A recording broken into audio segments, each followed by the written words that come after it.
neste lugar para juntos exaltarmos o nome do Senhor. Os irmãos podem se assentar, as crianças terão seu culto lá nos fundos. Graças a Deus. Domingo passado estive pregando lá em Umuarama, fomos muito abençoados também ali, naquela igreja, graças a Deus, com os irmãos ali. Quero externar minha gratidão aí publicamente ao Luiz Fernando, ao João, à Bruna, o pessoal todo que trabalhou para que o acampamento, o retiro acontecesse. Foi uma bênção o retiro, hein? Graças a Deus, que bom. Podemos ter aí todo ano, se vocês quiserem e estiverem dispostos, né? Uma bênção, viu? Os irmãos foram muito abençoados ali. Eu estive pregando o primeiro dia do retiro deles, falamos sobre o amor, né? O tema do retiro foi o amor. Graças a Deus, uma bênção, irmãos. Que Deus retribua, abençoe o coração de vocês, que vocês continuem sendo usados pelo Senhor grandemente. E a igreja deve sempre prestigiar quando houver trabalhos desse tipo. Nós estamos juntos, fazemos parte de um corpo em Cristo Jesus. Gostaria de chamar a sua atenção para Lucas capítulo 10.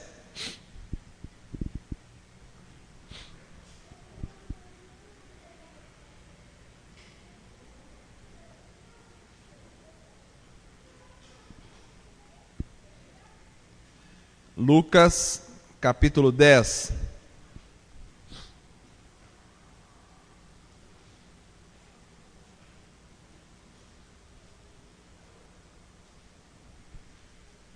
Eu vou ler a partir do verso de número 38, Lucas 10, a partir do verso de número 38.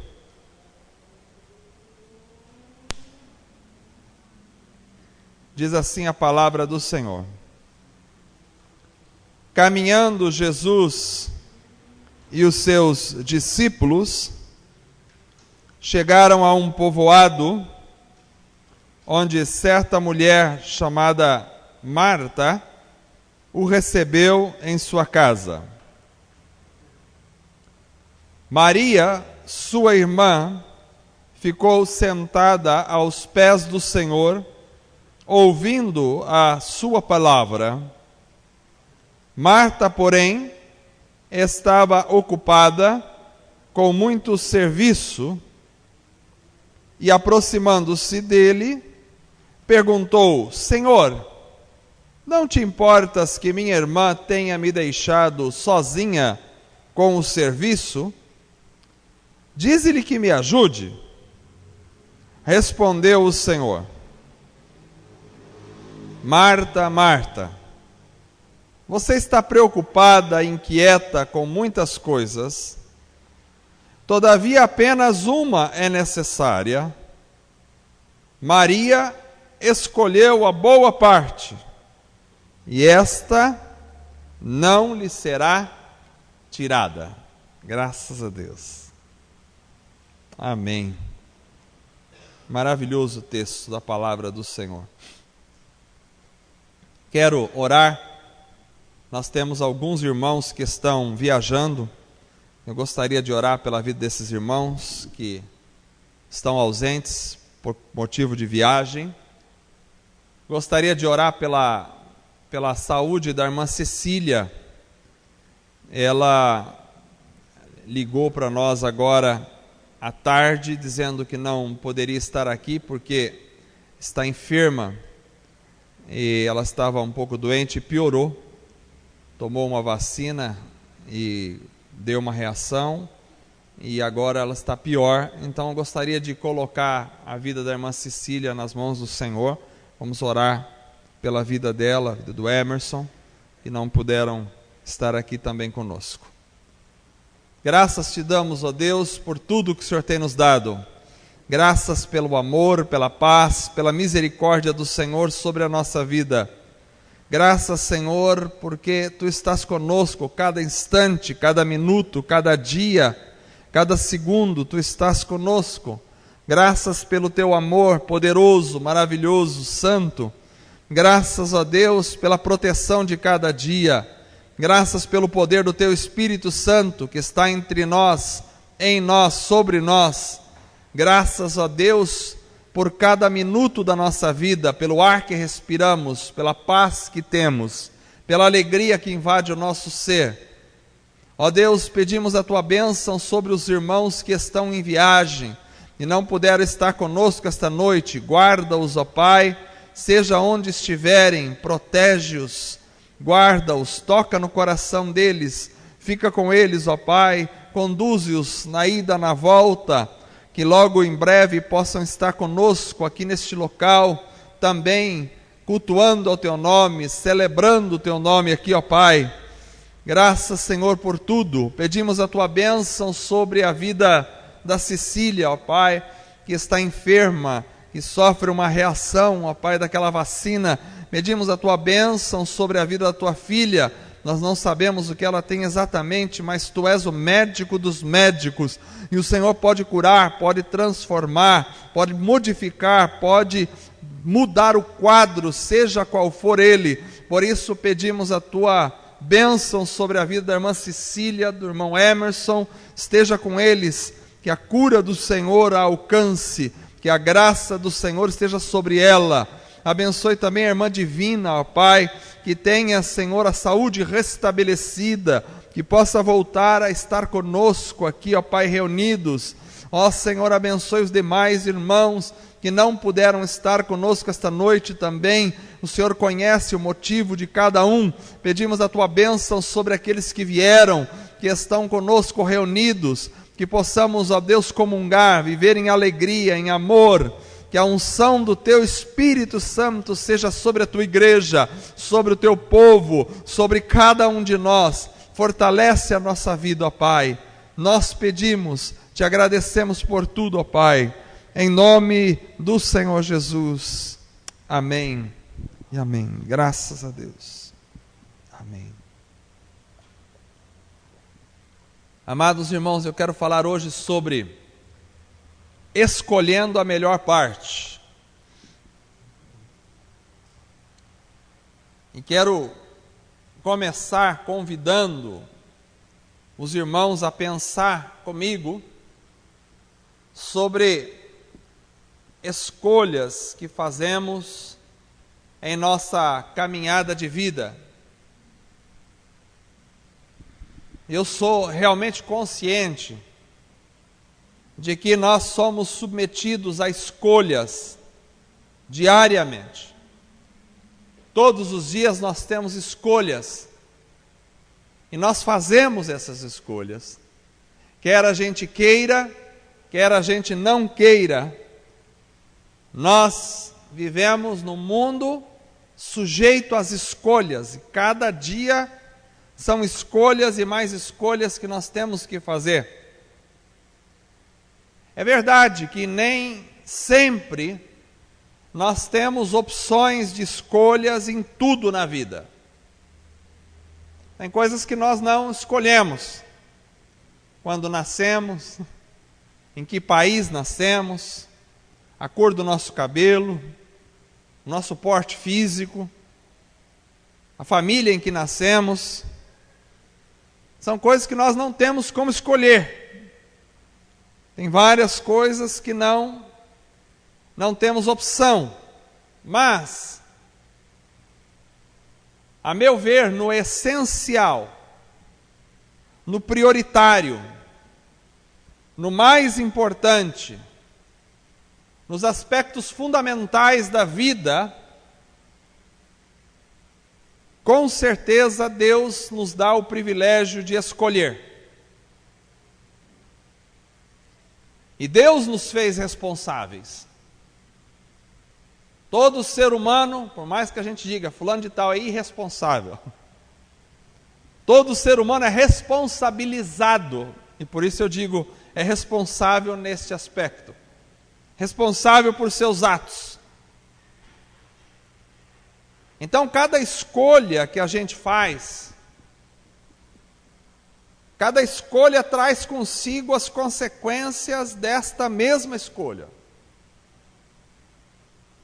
Ou seja, cada escolha carrega consigo não só o ato de escolher, mas traz a reboque circunstâncias que são inevitáveis daquela escolha.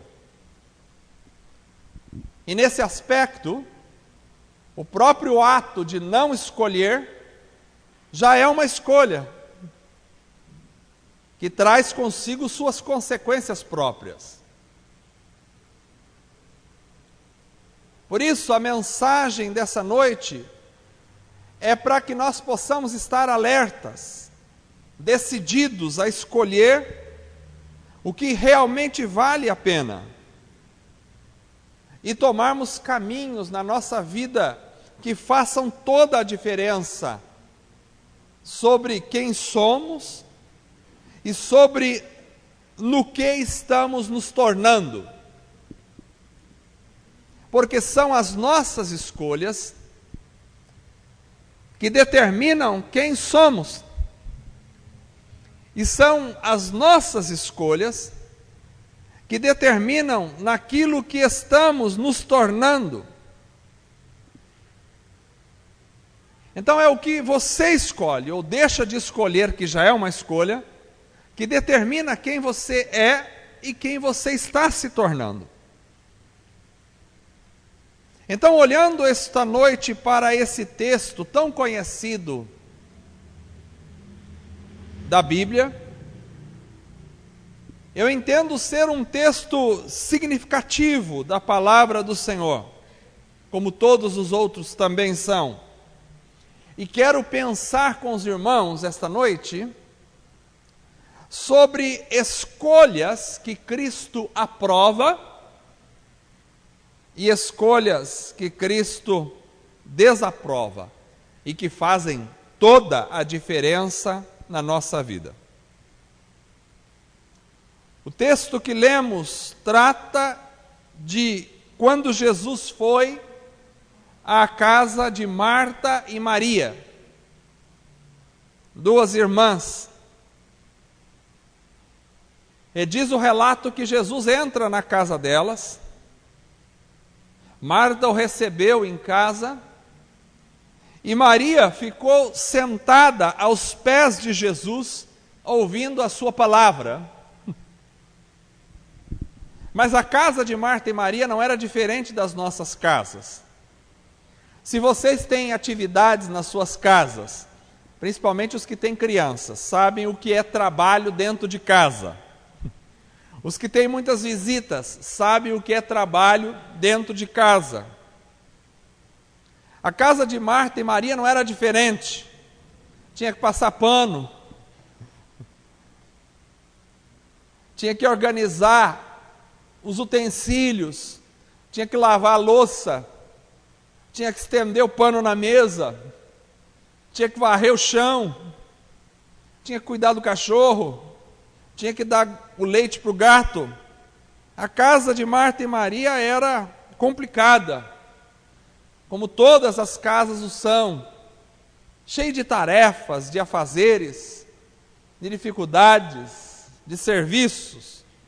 Então, Marta estava muito preocupada com os afazeres da casa. Era a panela de pressão que estava no fogo, era a louça do dia anterior que não tinha sido lavada, era o arroz que precisava escolher, era o bife que precisava bater, colocar tempero, era a casa que precisava varrer. A Marta estava incomodada, a máquina de lavar louça estava dando problema, a máquina de lavar roupa queimou, ela estava com um monte de coisas, incomodada naquela situação. E mais, visita em casa, Jesus estava lá. E quando a visita chega, parece que aí piora tudo, né? Tudo dá errado quando vem visita. Se a visita não fala que vai, ainda a gente, né? Mas quando a visita fala, olha, amanhã eu vou na sua casa, aí pronto, dá errado o negócio, quebra outra coisa ali, as crianças sujam mais do que deveriam. Então a Marta ficou incomodada com aquela situação. Ficou incomodada.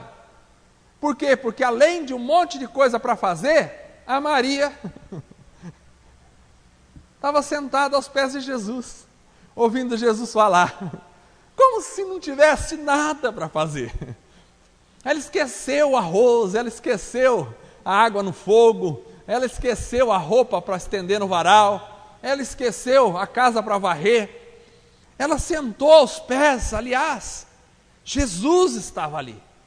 Ela sentou aos pés de Jesus e ela ficou ali, boquiaberta, se alimentando daquelas palavras, esqueceu Marta. E a Marta passava para lá e passava para cá, e passava para lá e passava para cá, e começou a ficar nervosa, irritada com aquela situação, até que ela não aguentou mais, chegou até Jesus e disse, Senhor, o senhor não está vendo? Só eu trabalho nessa casa, sou uma empregada, essa aí, ó, folgada, ao invés de me ajudar a fazer a comida, ao invés de me ajudar a lavar a louça, ao invés de me ajudar a preparar as coisas para o Senhor que está aqui, amassar o pão, olha, fica aí sentada. E certamente ela esperou que Jesus virasse para ela e dissesse, você está certa, filha. Ô Maria, se toca, minha filha, levanta, vai trabalhar, ajuda a tua irmã.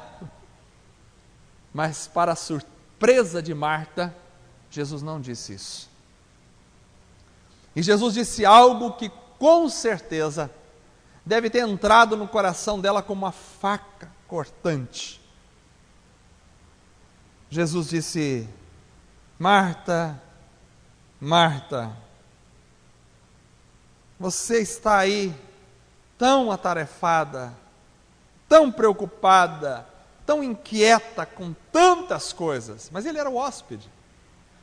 Eu sou hóspede em muitas casas. Eu vou para o Umuarama muitas vezes. Eu fico, já bati o recorde de ficar hospedado em casas de pessoas. Quando eu vou para lá, eu não fico em hotel. Eu fico nas casas.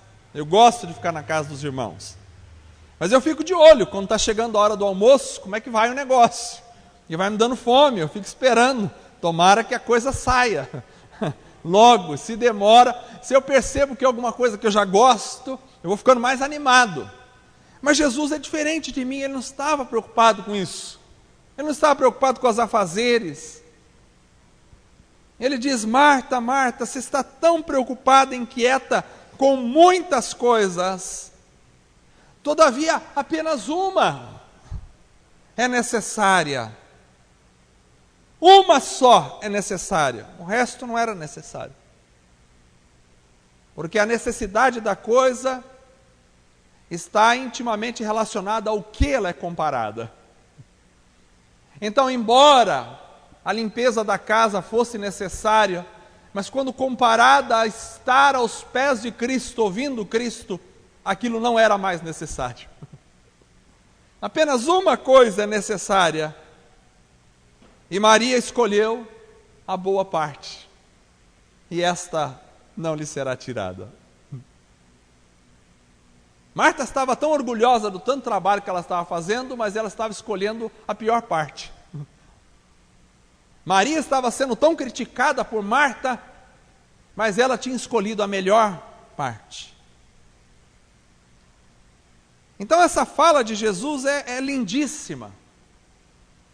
Ela é muito interessante, uma vez que a gente vê dois tipos de escolhas aqui. Uma é a opção de Maria, outra é a opção de Marta.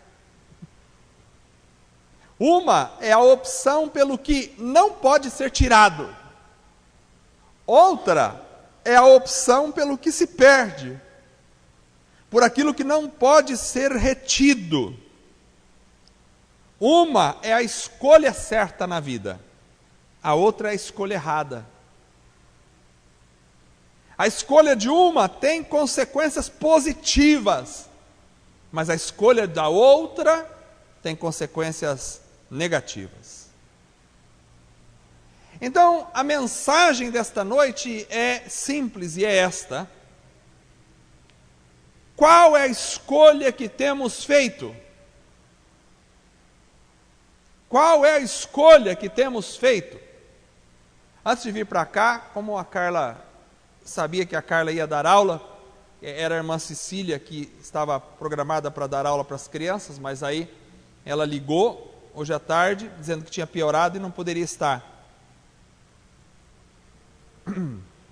Então eu resolvi ler essa mensagem que eu tinha acabado de fazer para a Carla. E depois que eu li o primeiro ponto, ela disse, bom, não precisa de mais nenhum. Eu digo, mas tem mais 2 ainda. São 3 pontos que eu quero passar para vocês esta noite. Quero desafiar a igreja hoje a fazer a escolha correta para a vida.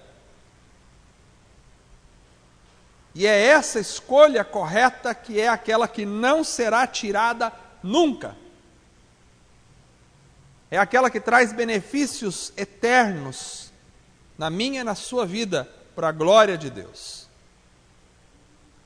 Então eu vou chamar a atenção dos irmãos hoje para observarmos que, baseados nesse texto, nós temos algumas escolhas.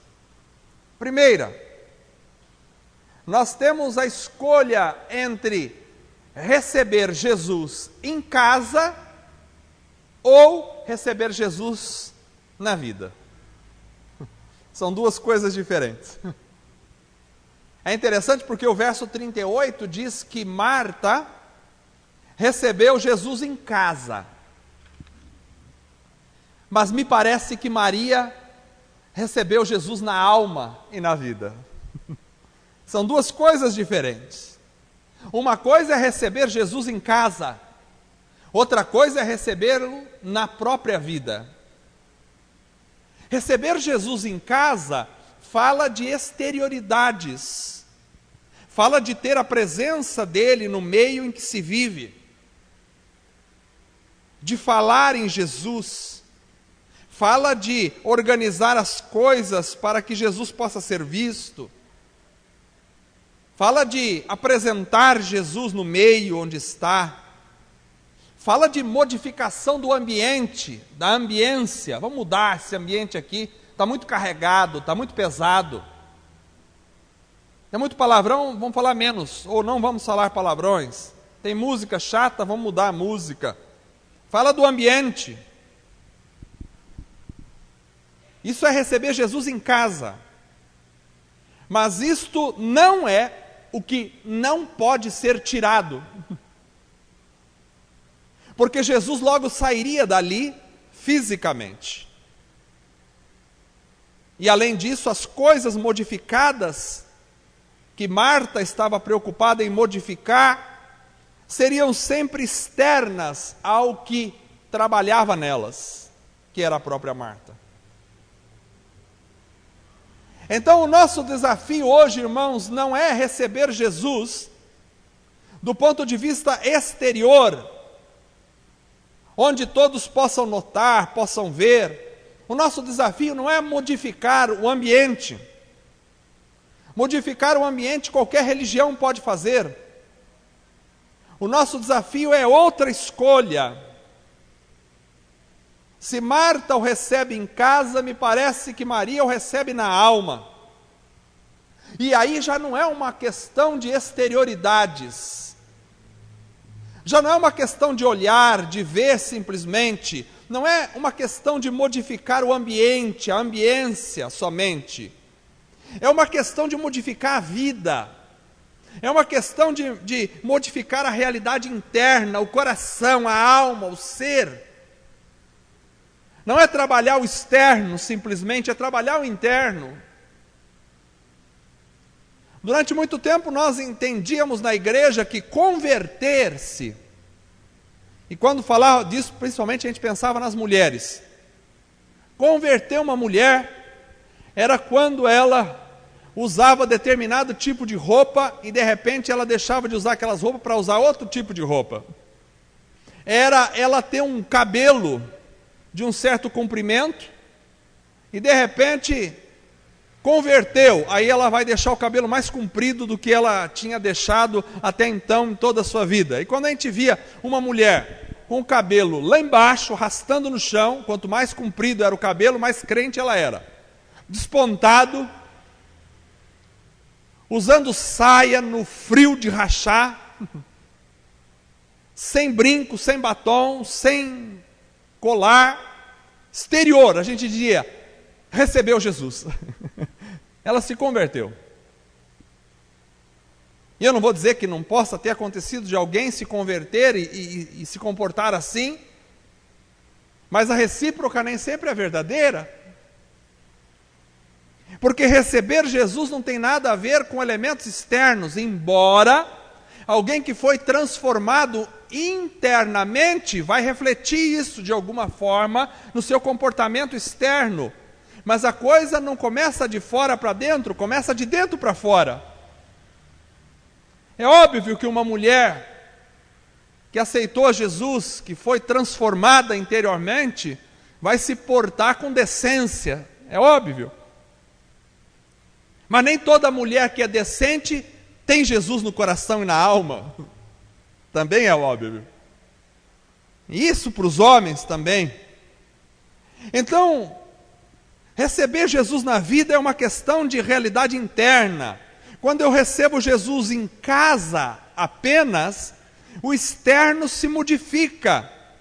Quando eu recebo Jesus na vida, o interno se modifica. Enquanto Marta estava preocupada com a modificação externa, Maria estava preocupada com as realidades internas da alma. E quando eu falo do interno, não é o que aparece, mas é o que não aparece a princípio. É isso que modifica completamente. Conversão é modificar a pessoa de dentro para fora. Conversão é ter Cristo na alma, no coração. É interiorizar Cristo. É por isso que daqui a pouco nós vamos tomar a ceia do Senhor. E quando tomamos a ceia do Senhor, o que nós estamos fazendo? Nós estamos pegando o pão e dizendo, esse pão representa o corpo de Cristo. E o que eu faço com o corpo de Cristo? Trago ele para dentro de mim. Eu pego o cálice e digo, esse cálice representa o sangue de Cristo. E o que eu faço com esse cálice? Jogo fora? Não. Eu ingiro ele. Vai para dentro de mim. Porque tudo aquilo que eu como e bebo se torna parte do meu próprio corpo, da minha vida. Alimenta o meu cérebro, me faz pensar. Então, isso aqui, a ceia que nós vamos fazer, é um ato simbólico, mas ele representa também Cristo dentro de você. Se o pão representa o corpo e o sangue representa, o vinho representa o sangue, e tanto o pão quanto o vinho vai para dentro de você, essa representação está dizendo que Cristo deve estar em você, na tua vida. Receber Jesus em casa é uma coisa, receber Jesus na vida é outra coisa. Quando eu recebo Jesus em casa, só o externo se modifica, mas quando eu recebo Jesus na vida, o interno é que começa a ser modificado. Então Jesus precisa ser recebido, não em nossa casa, mas em nossa vida, em nossa realidade pessoal, na nossa interioridade, em quem somos. Não onde moramos, mas em quem somos. Receber Jesus em casa fala de aparências. Receber Jesus na vida fala de relacionamentos. A casa é o externo a mim.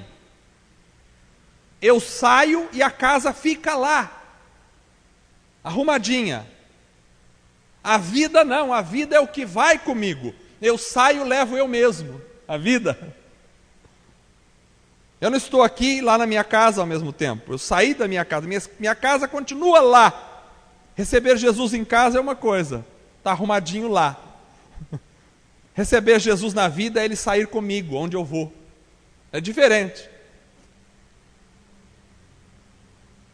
A casa é muitas vezes o simbolismo do templo. O templo, arrumadinho, os bancos, correto, tudo certinho. Receber Jesus em casa é estar com Jesus aqui, mas quando sai daqui, Jesus ficou aqui. Receber Jesus na vida é quando eu saio daqui, Ele está comigo na segunda, na terça, na quarta, na quinta, na sexta, todos os dias. Isso é ter Jesus na vida, não na casa. Marta recebe Jesus em casa, mas Maria me parece tê-lo recebido na alma, na vida. São duas coisas completamente diferentes. Então Jesus precisa entrar em mim. Não é um manual de regras aqui que eu ensino você como fazer para ser crente. Não, Jesus tem que entrar em você. O Espírito Santo tem que entrar em você. E ninguém consegue colocar o Espírito Santo em você, a não ser o próprio Espírito entrar e você abrir a porta do teu coração para ele entrar. Se hoje ouvires a voz do Espírito, não endureçais os vossos corações, diz o Senhor. Então o Espírito precisa entrar em você. Não adianta, eu não consigo colocar o Espírito em você. Ele precisa entrar na sua vida. É você e Deus, Deus e você. Então isso é ter Jesus na vida. Ele precisa entrar em mim e eu nele como um todo. A relação não é espacial, não é física, não é localizada, não é mensurável, não é programável, não é temporizada. Está aqui Jesus na minha casa nesse momento. Não é isso. A relação é pessoal, é íntima, é interna, é imensurável, é plena, é total.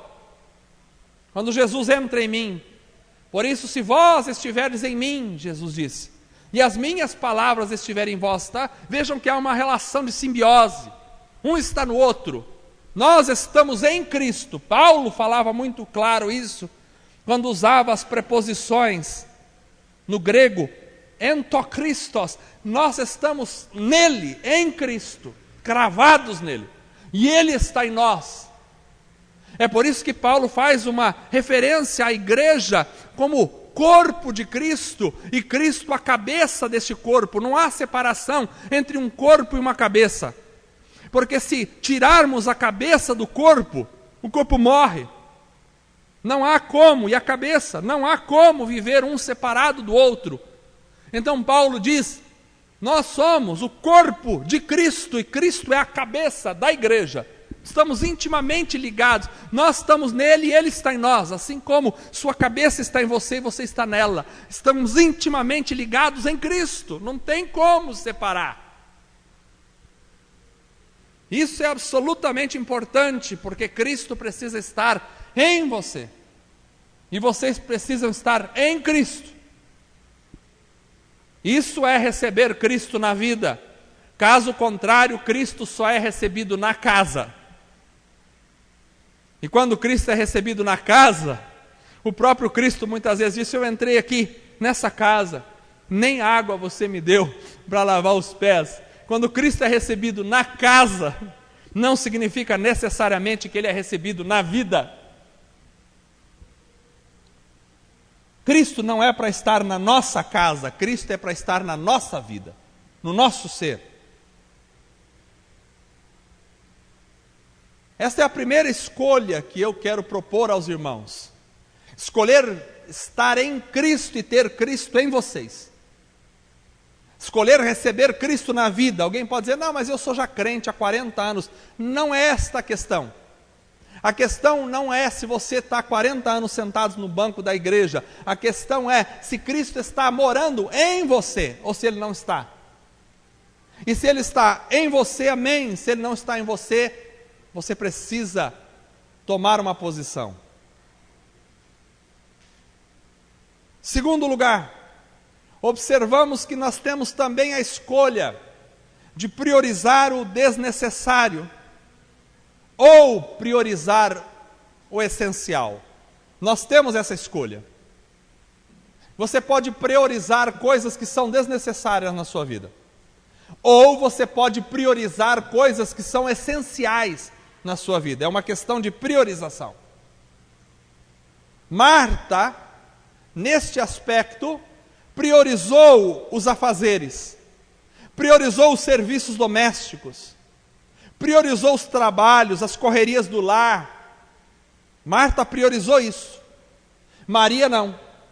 Maria priorizou o essencial, o que era realmente necessário. Maria priorizou ouvir aos pés do Mestre. Presta atenção, irmãos, quando nós falamos de priorizar as coisas, às vezes a gente tem um conceito errado a respeito disso.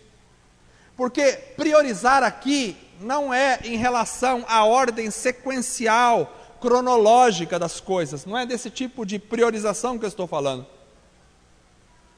O priorizar é colocar numa escala em que tal coisa não pode ser deixada de lado. Isso é priorizar. Eu não posso deixar isto de lado, então eu estou priorizando isso na minha vida. Não é nem questão de algo primeiro e algo segundo. Mas o que não pode deixar de ser feito e o que pode deixar de ser feito. Isto é priorizar. Quando eu vou distinguir, isso aqui não posso deixar de lado. Então eu estou priorizando isso. Então não é, por exemplo, falarmos assim, olha, bom, eu trabalho das 7 da manhã até às 6 horas da tarde. Então, para priorizar, por exemplo, a oração, eu teria que começar orando às 6 da manhã, já que eu trabalho às 7. Não é isso. Não é disso que eu estou falando. Não é de colocar as coisas em ordem cronológica que você está priorizando, não é disso. Seria para mim o ato de não deixar de fazer oração. Isto é priorizar a oração. Não importa se você trabalha primeiro, se você ora depois, o horário que você vai orar, isso não vem ao caso. O que vem ao caso é quando você prioriza a oração, você não deixa de orar. Isto é priorizar a oração. Priorizar a oração é, se eu tiver na minha vida que acabar escolhendo entre um e outro, então eu vou escolher a oração, e não aquela outra coisa. Isto seria priorizar. Priorizar é dizer, se eu tiver que tirar algo da minha vida, que deixar de fazer algo, tudo fica para segundo plano quando eu estou falando da oração. Isto é priorizar. Eu tiro qualquer outra coisa, mas não tiro a minha vida de oração. Isto é priorizar a oração. E isso, irmãos, novamente esclarecido aqui, isto não é uma questão por dia que eu estou falando. Isto é a vida. Por que eu estou dizendo isso para os irmãos? Porque às vezes você tem a oração como prioridade na tua vida, priorizou ela. Mas nesse dia em particular, você não conseguiu orar. Por causa de uma circunstância, por causa de outra circunstância, você não conseguiu tirar um tempo exclusivo para a oração naquele dia. Mas isso não significa que você não está priorizando a oração, porque a oração é uma prioridade na tua vida como um todo. Porque às vezes a gente cai também no erro de dizer, bom, se eu priorizo a oração, então, nenhum dia da minha vida eu posso deixar de ter um momento de oração. Mas aí aconteceu um acidente, aconteceu uma dificuldade, aconteceu algo inesperado, e naquele dia você não conseguiu tirar o seu tempo de oração. Aí vem o inimigo na tua cabeça e fala, está vendo? Você não prioriza a oração coisa nenhuma. Não é desse tipo de religião que eu estou falando. Eu estou falando de alguém que tem a vida priorizada em oração. Quer nessa segunda-feira eu tive que viajar e não deu para eu tirar o meu momento de oração específico ou não, isso não tem problema. Eu tenho a oração como prioridade na minha vida. E se eu não fiz na segunda, eu faço na terça. E se eu não fiz na terça, eu faço na quarta, mas ela é uma prioridade, eu não abandono a vida de oração. Estão entendendo, irmãos, o que é priorizar as coisas? Eu só usei o exemplo da oração. A gente tem que priorizar o que realmente é necessário. E o que é necessário. É necessário, por exemplo, buscar a Jesus. Isso é necessário. Buscar uma vida de comunhão com Cristo é necessário. É necessário conhecer Jesus. Eu tenho que priorizar conhecer Jesus. A gente conhece muita coisa na vida. A gente conhece pessoas, a gente conhece alimentos, a gente conhece sabores, cheiros, a gente conhece trabalhos, a gente conhece livros, uma série de coisas. Mas eu preciso, além de conhecer tudo isso, priorizar na minha vida, conhecer Jesus. Porque se eu conhecer países, lugares, viagens, alimentos, comidas, cheiros, sabores, pessoas, tudo, mas não conhecer Jesus, eu não priorizei Jesus na minha vida, não vale de nada o resto. Eu tenho que priorizar estudar a palavra de Deus. Isso é prioridade na minha vida. Conhecer a palavra de Deus, porque a palavra de Deus é revelação para mim e para você. Isso não está dizendo que você tem que, primeiro de tudo, ler a Bíblia para depois ler outros livros. Não, você pode ler outros livros. Eu não sei qual é o teu horário que você vai estudar a Bíblia, que você vai ler a Bíblia, mas você precisa ter como prioridade da tua vida estudar a palavra de Deus. Você deve ler outros livros, é óbvio. Eu adoro comprar e ler livros. Meus filhos estão indo no mesmo caminho. Também já consegui passar essa doença para eles nos livros. Mas a prioridade é a palavra de Deus. Prioridade é a palavra. Eu posso não conhecer todas as obras de Platão, mas eu preciso conhecer a palavra de Deus. Isso é prioridade na minha vida. Eu posso não conhecer todas as obras de Winston Churchill, mas eu preciso conhecer a palavra de Deus. Essa é prioridade. A prioridade na vida é estender a mão ao próximo. A prioridade na vida é ser um ombro amigo para as pessoas. A prioridade é ter experiência com Jesus. E para citar o caso da Maria, a prioridade é ouvir Jesus. Prioridade na vida. Eu ouço muitas coisas por aí. E é bom ter ouvidos para ouvir muitas coisas. Mas a prioridade é ouvir Jesus. Eu dou ouvido a muitas pessoas, e eu ouço e recebo muitos conselhos, e sou grato pelos conselhos, mas a prioridade é dar ouvidos a Jesus. Prioridade é Jesus, sempre. Então veja que Maria entendeu, olha o que é prioridade. Maria entendeu que aquela hora, naquele momento, era única. Era uma hora dela estar aos pés do mestre para ouvir o mestre. Porque ele estava na casa dela naquele momento, e era uma hora única de ouvir o mestre. E se ela perdesse aquela oportunidade, talvez ela não teria outra oportunidade de sentar aos pés de Jesus para ouvir.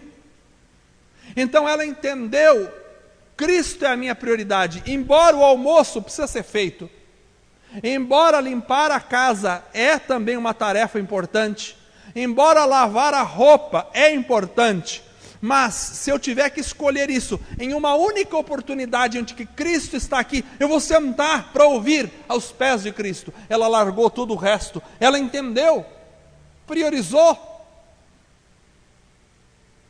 porque talvez ela não teria outra oportunidade. Então os afazeres da casa poderiam ficar para outra hora. Então ela priorizou e escolheu o necessário, a parte boa, e o resto poderia ficar para depois.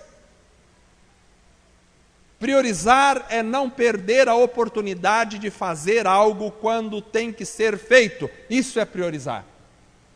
Priorizar é priorizar a oportunidade. Eu não estou aqui pregando para as irmãs não lavarem mais a louça, depois os homens me pegam lá fora, não, você falou isso, agora ela vai priorizar, não vai mais lavar a roupa, não vai mais limpar a casa, não é disso que eu estou falando. Eu estou falando não perca a oportunidade, porque se você passar a tua vida aqui na terra, 40, 50, 80, 90 anos, se você passar a tua vida e não conhecer Jesus, você perdeu a única oportunidade que tinha de conhecê-lo, não priorizou Cristo.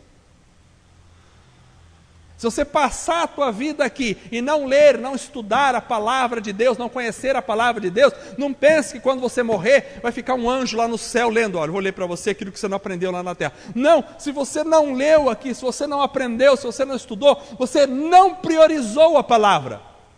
Eu não estou falando se você trabalhou, se não trabalhou, qual o horário de trabalho. Eu estou falando se você não estudou a palavra, você não teve isso como prioridade na tua vida, você perdeu tempo, você morreu e tudo lhe foi tirado. E aquilo que poderia ser dado, que não seria tirado, você não teve. Você sabe uma pessoa quando ela prioriza e quando ela não prioriza as coisas de Deus. Quando ela escolhe a melhor parte, é aquela parte, disse Jesus, que não poderá ser tirada. Agora, quando alguém, você quer saber se a pessoa está escolhendo a boa parte ou não na vida, faça uma análise. Se ela morrer hoje, tudo que ela escolheu para a vida dela, acabou? Acabou, então ela escolheu a pior parte. Agora, se você fizer esse teste e falar, se fulano de tal morreu hoje, e algumas coisas ninguém vai conseguir tirar da vida dele, porque ele vai levar para o outro lado, então ela está escolhendo a boa parte. Então, priorizar é não perder a oportunidade de fazer algo quando tem que ser feito. Isso é priorizar. Em último lugar, observamos que nós temos a escolha entre nos bastarmos, nos satisfazermos em Jesus ou fazer da vida uma prática incessante de afazeres diários. Maria parece ter entendido que estar aos pés de Jesus, ouvindo a sua palavra, era o que satisfaria a sua vida. Lhe bastava, isso bastava para ela. Fazer afazeres, trabalhos diários, não bastava. Mas estar aos pés de Jesus, isso preenchia ela. E eu vou dizer uma coisa para você essa noite, se estar com Jesus não preenche a vida de uma pessoa, ela precisa de Jesus e mais alguma coisa, essa pessoa não conhece Cristo. Não se converteu. Porque quando você se converte realmente, Jesus te basta. Ter Jesus é ter tudo. Não ter Jesus é não ter nada. Você pode ter a casa limpa, você pode ter comida na hora todo dia, você pode ter filhos trabalhando, você pode trabalhar, se aposentar bem, ter dinheiro dentro de casa, ter uma família com saúde. Se você não tiver Cristo, não conseguir se bastar em Cristo, nada disso vale a pena. Porque tudo isso a morte tira em 1 segundo de você. Tira em 1 segundo. Sua casa, quando você morre, tua casa vai ficar suja, não tem jeito. Se alguém não limpar a tua casa, e quando você morrer também, se alguém não limpar o teu túmulo, vai ficar sujo lá, porque você não vai conseguir nem limpar o seu túmulo.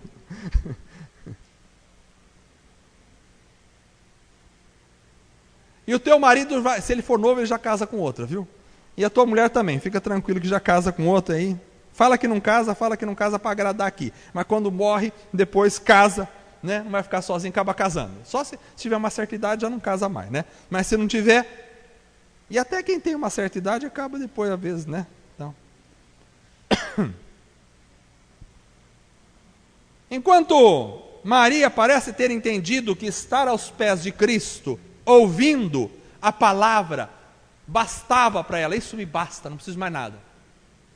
Marta estava aparentemente tentando se realizar fazendo coisas. Fazer isso aqui, vou deixar brilhando o chão aqui, ó, para Jesus. Ai, eu vou fazer aquele negócio ali, o pão que eu estou fazendo, ele vai adorar. Comer esse pedaço de pão aqui, maravilha. Ela estava tentando fazer coisas. Então, quando a gente consegue se bastar em Jesus, tudo mais na vida acaba se encaixando no seu tempo devido. Mas quando você não consegue se bastar em Jesus, nada te satisfaz. Aos jovens, nunca case com uma mulher infeliz. Se você for procurar uma mulher para casar, e essa mulher, vai procurar uma mulher para casar, e essa mulher vive na deprê, precisando de um marido para satisfazer a alma dela, não case com essa mulher, porque você vai casar com um poço sem fundo. E você nunca vai conseguir satisfazer a vida dela. Você tem que casar com uma mulher plenamente satisfeita em Cristo. Olha, eu estou satisfeita, não me falta nada. Agora, se você quiser casar comigo, seja bem-vinda. Aí, amém, encontrou a mulher certa. Agora, se você encontrar uma mulher assim, minha vida, eu preciso encontrar um marido, senão eu morro. Não case com essa mulher, fuja dela. Vice-versa.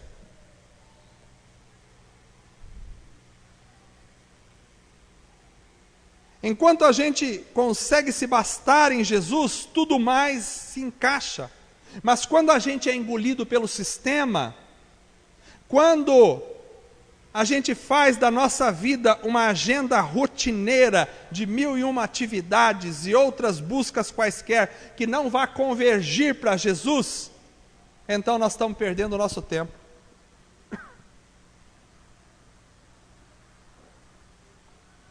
E tudo aquilo que a gente conquista, tudo que a gente conquista na vida, o tempo, a vida, as circunstâncias vão roubando e vão tirando de nós.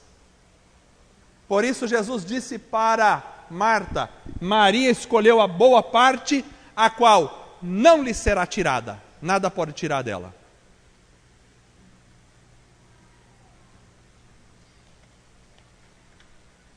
Você quer saber se você está escolhendo a boa parte ou não na tua vida?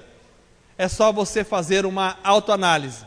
Se eu morrer agora, tudo aquilo que eu escolhi é roubado de mim instantaneamente? Se a resposta for sim, você está escolhendo a pior parte. Se a resposta for não, se eu morrer agora, eu continuo com aquilo que eu tenho na minha vida. Então, você escolheu a boa parte. Porque o que não é tirado da pessoa é um coração entregue. É um coração que está em constante percepção de se alimentar do Mestre, que encontra no Mestre a plenitude máxima da sua existência. Isso é que não é tirado jamais. Então, ali na presença do Mestre, tudo mais assume uma configuração em segunda categoria.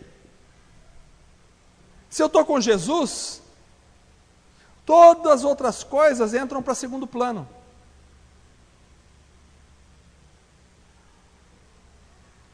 Porque existem muitas coisas que a gente opta pela vida e são coisas que são tiradas.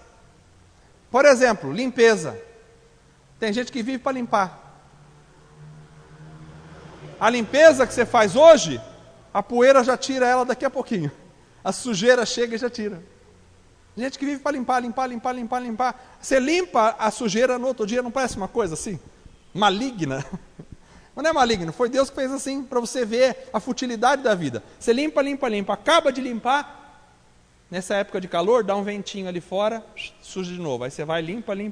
Aí, eu não estou falando para você não limpar, eu estou falando que a tua vida não pode ser isso. Porque a limpeza, como Marta estava preocupada, a sujeira tira. Por isso ela precisa ficar limpando o tempo todo. Não é diferente com o dinheiro e com as riquezas, porque o dinheiro e as riquezas o tempo tira. Você trabalha, 30 dias, não é? Recebe dia 10. Dia 12 já não tem mais nada. Não é assim? Quando no próprio dia 10 já não tem mais. Às vezes é assim. Dia 10, dia do pagamento, né? A gente falava, é o passamento, né? E entra e passa. Não fica na conta. Porque tudo vai tirando. Se você escolher o dinheiro e as riquezas como objetivo da tua vida, vai ser tirado. Ainda que o pagamento não acabar no dia 15, mas no dia que você morrer, perdeu tudo. Ninguém leva um centavo depois da morte.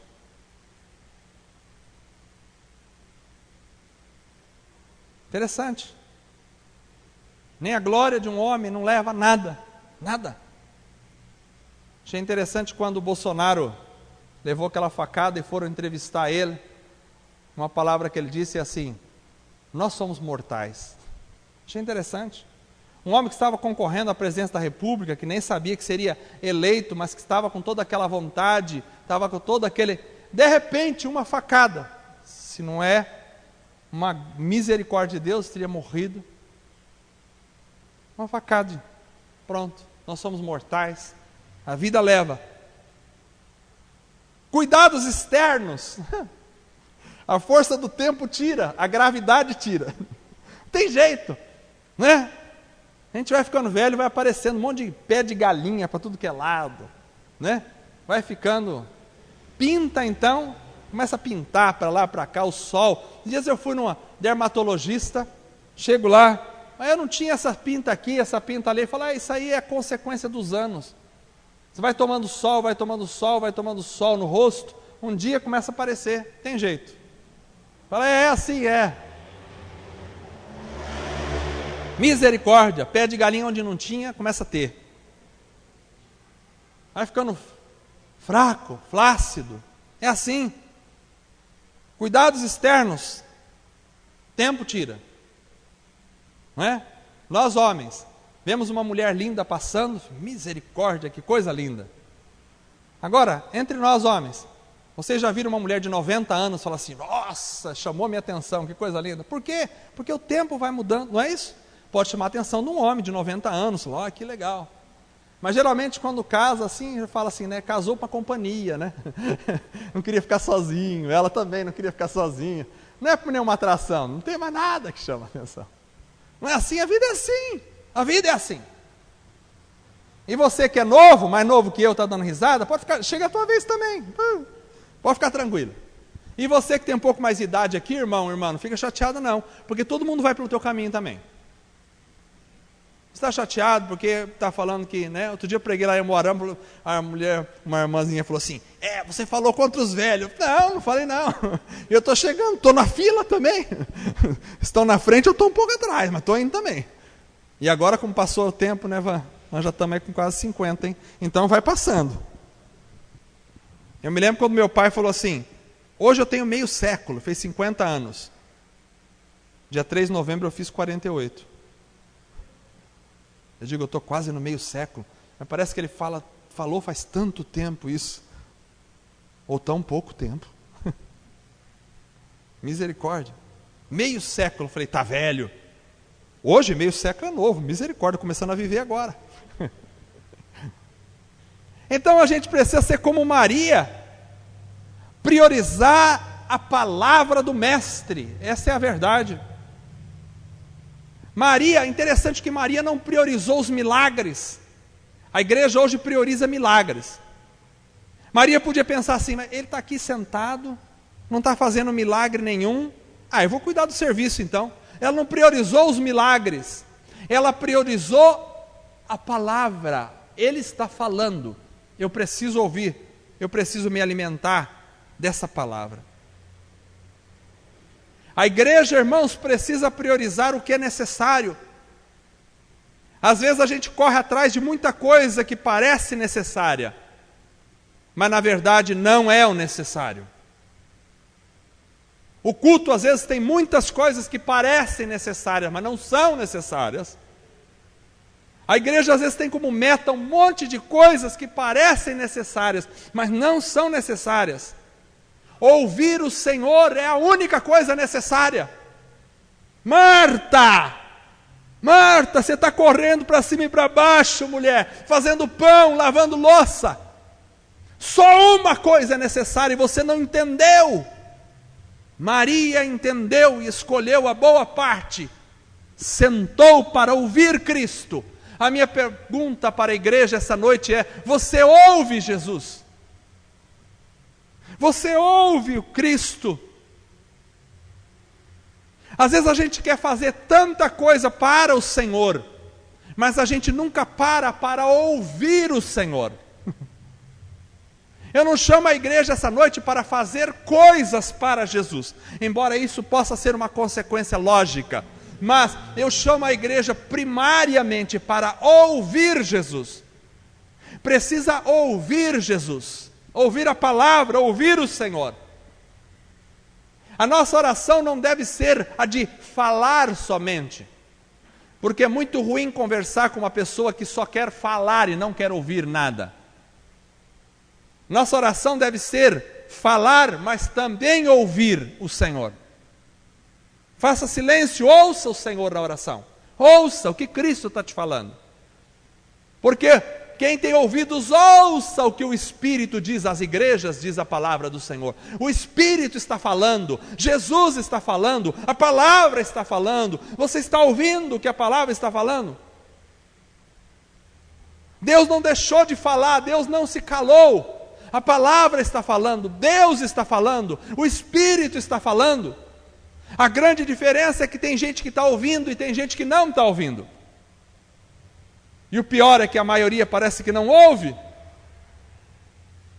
Tem muita coisa boa na vida, mas quando aquilo que é bom toma o lugar de você estar aos pés para ouvir, seja o que você estiver fazendo de bom, se aquilo que você está fazendo de bom toma o seu lugar de ouvir o Senhor, então aquilo que você está fazendo de bom se torna ruim imediatamente. Cuidar da casa é muito bom. Limpar a casa, fazer almoço é muito bom. Receber uma pessoa bem em casa é muito bom. Mas quando isso tira de você o privilégio de sentar para ouvir o teu Senhor, então tudo aquilo que você está fazendo passa de ser bom para ser ruim. E Jesus disse, só tem uma coisa que é necessária, uma coisa que é boa, e ela escolheu a única coisa que era boa. Porque apesar de todas as outras coisas também serem boas, quando elas tiraram o privilégio da pessoa ouvir o Senhor, elas se transformaram automaticamente em coisas ruins. E é isso comigo, e é isso com você. Cuidar do corpo é muito bom. Fazer regime é muito bom. Mas quando o teu corpo toma o lugar do trono da tua vida, então aquilo que é bom se transformou em péssimo para você. Trabalhar é muito bom, mas quando o trabalho toma o lugar de você sentar para ouvir o teu Senhor, então o trabalho se transformou num Deus na tua vida, e aquilo que é bom se transformou num demônio para você. Ter um bom relacionamento, ter uma esposa fiel, um marido fiel, uns filhos abençoados, é muito bom, mas quando a tua família toma o lugar de você ouvir o teu Senhor, então aquilo que é bom se transformou para você numa coisa maldita.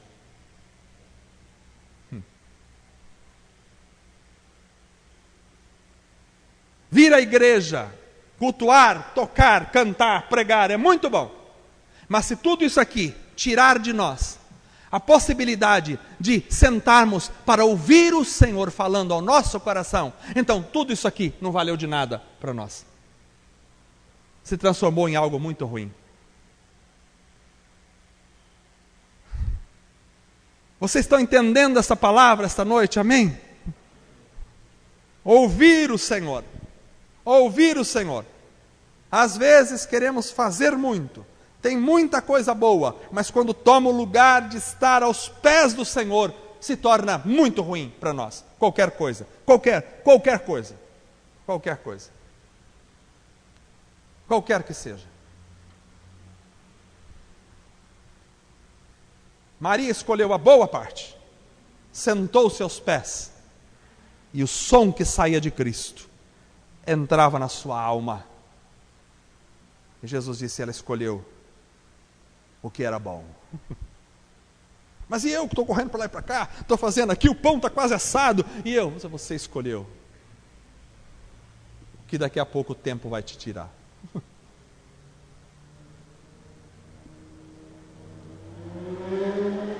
Vamos ficar em pé em nome de Jesus. Então nós precisamos receber Jesus na alma, e não simplesmente na casa. Presta atenção, irmãos, precisamos receber Jesus na vida, na alma, e não só na casa.